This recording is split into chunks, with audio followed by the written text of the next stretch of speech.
High students, আজকে 11 এর পড়াতে আমরা নতুন একটা চ্যাপ্টার শুরু করছি, সেটা হচ্ছে নাম্বার সিস্টেম।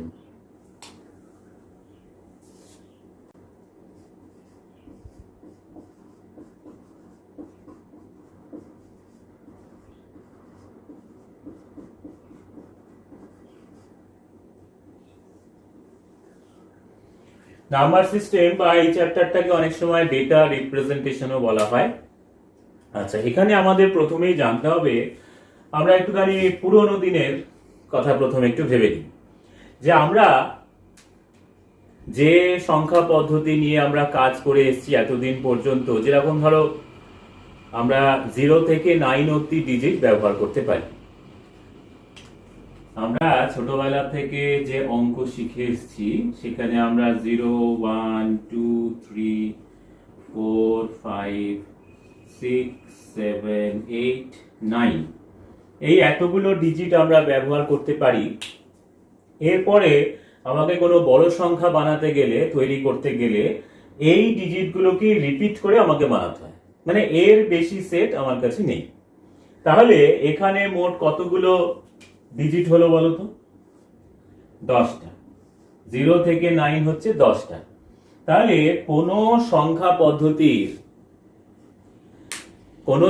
পদ্ধতিতে মোট যতগুলো ডিজিট আমরা সর্বাধিক ব্যবহার করতে পারি সেটাকে সেই সংখ্যা পদ্ধতির বেস বলা হয়। তার মানে দেখো, এই যে সংখ্যা পদ্ধতিটা আমরা ছোটবেলা থেকে শিখে এসেছি, এই সংখ্যা পদ্ধতিটাকে বলে হচ্ছে ডেসিমাল নাম্বার সিস্টেম। এবং এখানে মোট 10টা ডিজিট আমরা ব্যবহার করতে পারি। তাহলে ডেসিমাল সংখ্যা পদ্ধতি বা ডেসিমাল নাম্বার সিস্টেমের বেস হলো 10।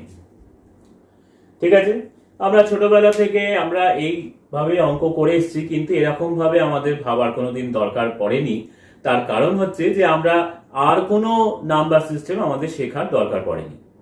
কিন্তু এবার আমাদের আরো অনেকগুলো নাম্বার সিস্টেম শেখার দরকার পড়ছে, তাই জন্যে আমাদেরকে এত গুরুত্ব সহকারে এই ডেসিমাল নাম্বার সিস্টেমটাকেও বুঝতে হচ্ছে।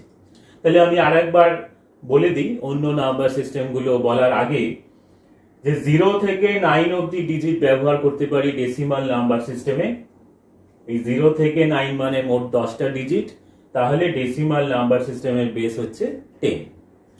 আচ্ছা, কম্পিউটার কোন নাম্বার সিস্টেমে কাজ করে এটা তোমরা সবাই জানো, যে বাইনারি নাম্বার সিস্টেমে কাজ করে। বাইনারিতে দুটো মাত্র ডিজিট রয়েছে, একটা হচ্ছে 0 আর একটা হচ্ছে 1। এছাড়া আর কোনো ডিজিট নেই। তাহলে বলতো যে বাইনারি নাম্বার সিস্টেমের বেস কত? বাইনারি নাম্বার সিস্টেমের বেস হবে হচ্ছে 2, যেহেতু দুটো মাত্র ডিজিট ব্যবহার করতে পারি। আর এই যে বাই কথাটার অর্থ হচ্ছে 2, তাই জন্য বাইনারি। ঠিক আছে, এছাড়া আমরা আরো যে নাম্বার সিস্টেম ব্যবহার করব এখানে, সেটা হচ্ছে অক্টাল। অক্টাল কথাটার অর্থ হলো 8। অক্টোপাসের 8টা সুর থাকে। তাহলে অক্টালের ক্ষেত্রে 0 থেকে 7 অবধি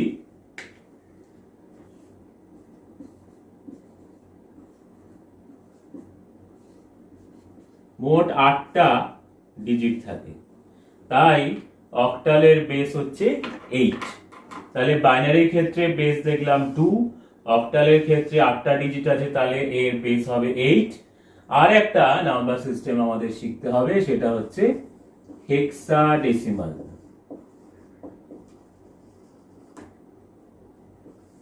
এই হেক্সাডেসিমালের এই যে হেক্স কথাটার অর্থ হচ্ছে 6, আর ডেসিমালে আমরা দেখেছি হচ্ছে 10। তার মানে মোট 16টা, 6টা আর 10টা, মোট 16টা ডিজিট আছে। তার মধ্যে দেখো 0 থেকে 9 অবধি তো 10টা, এরপরে তো আর ডিজিট নেই। তাহলে সেক্ষেত্রে আমরা কি করব?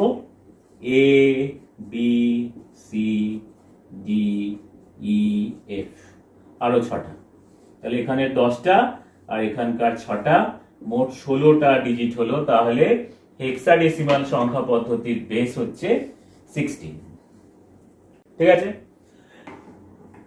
যেখানে অবশ্যই এখানে 9 এর পরে যেহেতু ডিজিট নেই তাই আমরা ABCDEF করে ব্যবহার করলাম, কিন্তু যেখানে A মানে কিন্তু 10, B মানে 11, C 12, D 13, E 14 আর F হচ্ছে 15। তার মানে 0 থেকে 15 16টা, বা 0 থেকে 9 হচ্ছে 10টা, আর A থেকে F হচ্ছে আরো 6টা, তাহলে মোট 16টা। তাহলে আমাদের এই 4টে সংখ্যা পদ্ধতি আমাদের শিখতে হবে, সেটা হচ্ছে ডেসিমাল, বাইনারি, অক্টাল আর হেক্সাডেসিমাল। ডেসিমালের ক্ষেত্রে বেস হচ্ছে 10, যেখানে মোট 10টা ডিজিট আছে বলে এটার বেস হচ্ছে 10। বাইনারির ক্ষেত্রে বেস হচ্ছে 2, যেহেতু দুটো মাত্র ডিজিট রয়েছে। অক্টালের ক্ষেত্রে মোট 8টা ডিজিট রয়েছে, তাই এর বেস 8। আর হেক্সাডেসিমালের ক্ষেত্রে মোট 16টা ডিজিট রয়েছে, তাই এর বেস হচ্ছে 16। এবার আমাদের যেটা করতে হবে, বেস কনভার্সন বা বাংলায় বললে বেস রূপান্তর। ঠিক আছে, এই বেস রূপান্তরের জন্য আমাদের একটা বেস থেকে একটা বেসে অন্য মানে কোন একটা সংখ্যা দিয়ে দিলে সেটা আমাকে অন্য বেসে নিয়ে যেতে হবে। তার জন্য আমরা পরের অংশটাতে চলে যাই।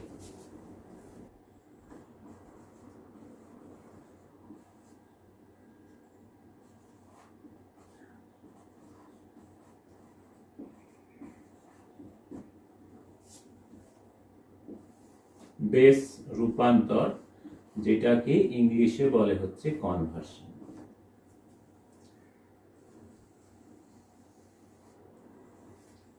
এই বেস কনভার্সনের সময় আমাদের একটা ছবি মাথার মধ্যে বসিয়ে রাখতে হবে, মাথার মধ্যে নিয়ে নিতে হবে, একদম সেভ করে নিতে হবে। সেটা হচ্ছে ডেসিমালটা হচ্ছে মাঝখানে,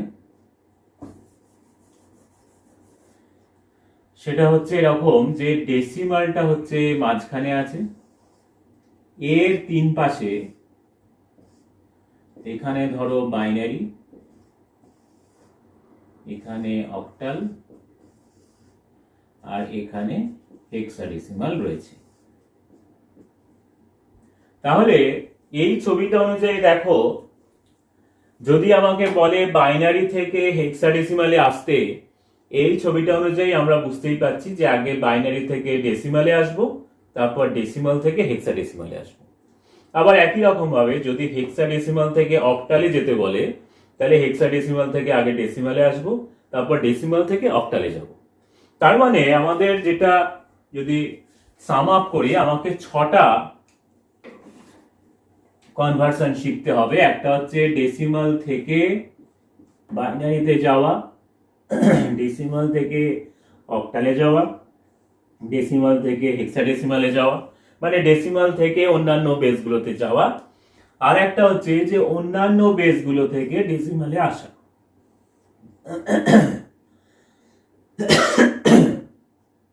বাইনারি থেকে ডেসিমাল, অক্টাল থেকে ডেসিমাল আর হেক্সাডেসিমাল থেকে ডেসিমাল। তার মানে আমাদের দাঁড়াচ্ছে হচ্ছে ডেসিমাল থেকে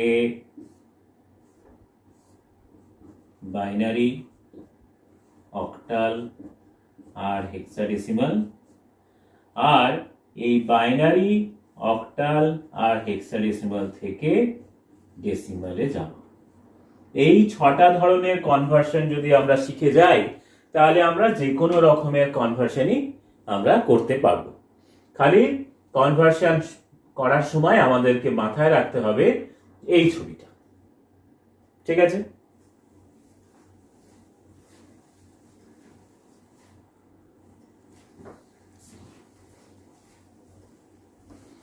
আচ্ছা, তাহলে আমরা শুরু করছি প্রথমে ডেসিমাল টু বাইনারি।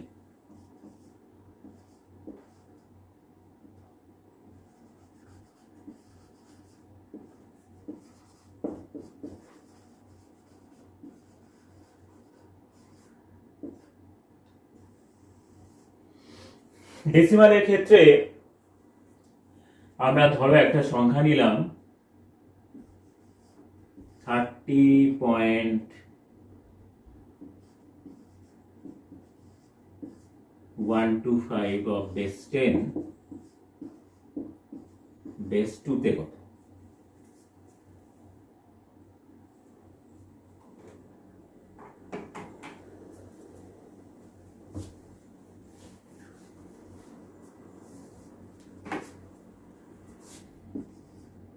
ধরো সংখ্যাটা নিলাম 30 অফ বেস 10 বেস 2 তে কত হবে।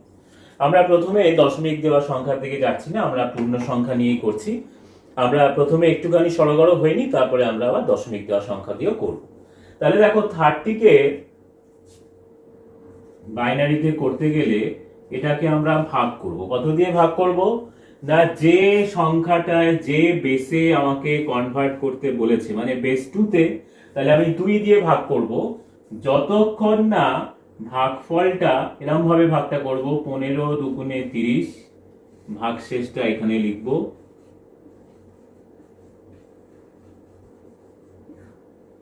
15 দুগুণে 30, ভাগশেষ 0।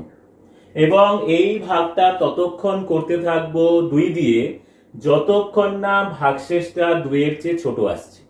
মানে যতক্ষণ আমরা পূর্ণ সংখ্যায় ভাগ করতে পারবো ততক্ষণ আমরা এই সংখ্যাটাকে ভাগফলটাকে 2 দিয়ে ভাগ করতে থাকবো। তাহলে আমরা 15 কে আবার 2 দিয়ে ভাগ করি, 7 দুগুণে 14, ভাগশেষ 1।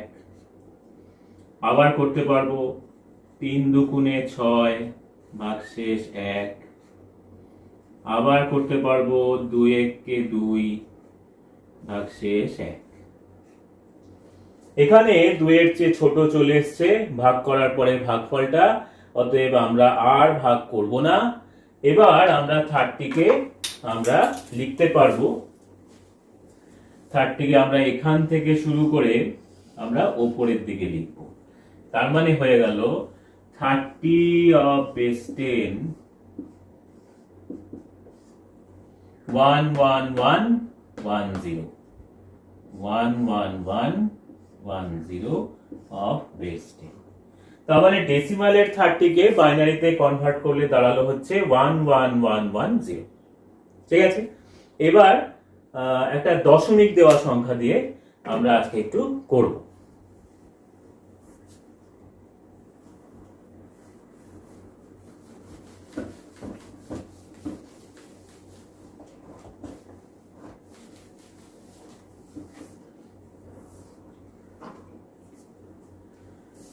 ধরো বলা হয়েছে 38.125 বেস 10 এখানে বেস 2 তে কত হয় বের করতে হবে। আচ্ছা, একটা জিনিস আমি অঙ্কটা করার আগে একটু বলি, এই যে সংখ্যার পাশে এরকম ভাবে বেস লেখার কি দরকার আছে? বেস লেখার কি দরকার আছে? ধরো আমি একটা সংখ্যা বললাম, সে 1011। এই সংখ্যাটা দেখে কি মনে হচ্ছে যে এর বেস কি হবে? না, যারা বাইনারি বলছো তারা ঠিক বলছো, হতে পারে যে সংখ্যাটা বাইনারি, কিন্তু বাইনারি নাও হতে পারে। তার কারণ কি দেখো, এই 1 আর 0 এই ডিজিট গুলো কিন্তু সবই বাইনারিতেও আছে, অক্টালে আছে, হেক্সাডেসিমালে আছে এবং ডেসিমালেও আছে। তাহলে আমি যদি বেসটা না লিখে দিই, যেরকম ধরো একটা সংখ্যা যদি আমি লিখি 1e, এই সংখ্যাটা অবশ্যই বেস 16, যেহেতু ই রয়েছে, ই অন্য কোনো বেসে নেই। কিন্তু 0 আর 1 বা অনেক ক্ষেত্রে আরো অনেক সংখ্যা হতে পারে, যেরকম ধরো 732, এই সংখ্যাটা অবশ্যই বাইনারিতে নয়, কিন্তু ডেসিমালে হতে পারে, অক্টালে হতে পারে, হেক্সাডেসিমালেও হতে পারে। তার কারণ 732 এই তিনটে ডিজিটই অক্টালেও আছে, ডেসিমালেও আছে, হেক্সাডেসিমালেও আছে। কিন্তু যদি আমি লিখি 95, এই সংখ্যাটা কিন্তু 9 যেহেতু রয়েছে তাই অক্টালে নেই, অক্টালে যেহেতু 0 থেকে 7 অবধি ডিজিট রয়েছে, কিন্তু এটা ডেসিমালে হতে পারে, হেক্সাডেসিমালে হতে পারে। তাই যে কোনো সংখ্যার ক্ষেত্রে আমাদের বেস লিখে দেওয়াটাই ঠিক, এবং বেসটা না লিখে দিলে আমরা বুঝতে পারবো না যে সেটা কোন সংখ্যা পদ্ধতিতে রয়েছে।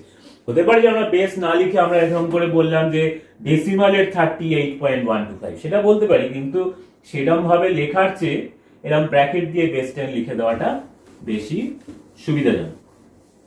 আচ্ছা, এবার যেটা বলছিলাম যে 38 আমরা আগের ক্ষেত্রে দেখলাম যে 30 কে আমরা বোধহয় বাইনারিতে করলাম, তাহলে সেক্ষেত্রে আমরা 30 কে যে বেসে নিয়ে যেতে হচ্ছিল সেই সংখ্যাটা দিয়ে ভাগ করেছিলাম, মানে বেস 2 তে নিয়ে যাচ্ছিলাম তাই 2 দিয়ে ভাগ করেছিলাম। এইবার এখানেও তার মানে পূর্ণ সংখ্যা কোনটা, এই 38.125 এর ক্ষেত্রে 38 হচ্ছে পূর্ণ সংখ্যা, আর 0.125 এটা হচ্ছে একটা ভগ্নাংশ বা ফ্র্যাকশন, তাই তো? এটা হচ্ছে ইন্টিজার মানে পূর্ণ সংখ্যা, আর এটা হচ্ছে ফ্র্যাকশন বা ভগ্নাংশ। এই যে পূর্ণ সংখ্যাটা মানে 38, এই 38 কে আমরা ভাগ করব, এবং আগের যেরকম আমরা অঙ্কটা করার সময় দেখলাম যে 2 দিয়ে ভাগ করছিলাম, প্রত্যেকবারে আমরা পূর্ণ সংখ্যায় ভাগ করছিলাম। 29 দুগুণে 38, এবং এখানে ভাগশেষ লিখছিলাম। 29 দুগুণে 38 মানে মিলে গেছে, অতএব ভাগশেষ হবে 0। আবার 2 দিয়ে ভাগ করি, 9 দুগুণে 18, ভাগশেষ 1। আবার 2 দিয়ে ভাগ করি, 4 দুগুণে 8, ভাগশেষ 1। আবার ভাগ করব, যতক্ষণ না 2 এর চেয়ে ছোট আসছে ততক্ষণ ভাগ করব, 2 দুগুণে 4, অতএব ভাগশেষ 0। আবার 2 দিয়ে ভাগ করব, 2 কে 2, ভাগশেষ 0। এবার 2 এর চেয়ে ছোট চলে এসছে এখানে, তাহলে আমরা এখান থেকে শুরু করে আমরা উপরের দিকে লিখব। তার মানে 38 হয়ে গেল 100,110। তার মানে 38 এর বাইনারিটা আমাদের করা হয়ে গেছে। এইবারে এই 0.125 কে বাইনারিতে করতে হবে। আমরা 38 মানে পূর্ণ সংখ্যাটাকে বাইনারিতে করতে গিয়ে যেই কাজটা করেছি মানে 2 দিয়ে ভাগ করেছি, এই ভগ্নাংশটাকে বাইনারিতে কনভার্ট করতে গেলে ঠিক উল্টো কাজটা করব। মানে এখানে 2 দিয়ে ভাগ করেছি, এখানে 2 দিয়ে গুণ করব। তার মানে 0.125 ইন্টু 2 করলে দেখো একটা পূর্ণ সংখ্যার পার্ট আসবে মানে ইন্টিজার, আর একটা ফ্র্যাকশনের পার্ট আসবে মানে ভগ্নাংশ। 125 দুগুণে 250 মানে 0.250 হবে, তাহলে পূর্ণ সংখ্যার পার্টে কি 0। এখানেও আমরা ততক্ষণ ভগ্নাংশটাকে 2 দিয়ে গুণ করতে থাকবো যতক্ষণ না ফ্র্যাকশনে পুরোপুরি 0 আসছে। আমরা শুধুমাত্র ফ্র্যাকশনটাকে 2 দিয়ে গুণ করতে থাকবো যতক্ষণ না ফ্র্যাকশন পার্টে পুরোপুরি 0 আসছে। তাহলে এখানে ফ্র্যাকশন পার্টে কি 0 এসছে? পুরোপুরি আসেনি। তাহলে 0.250টাকে আবার নিয়ে আসবো,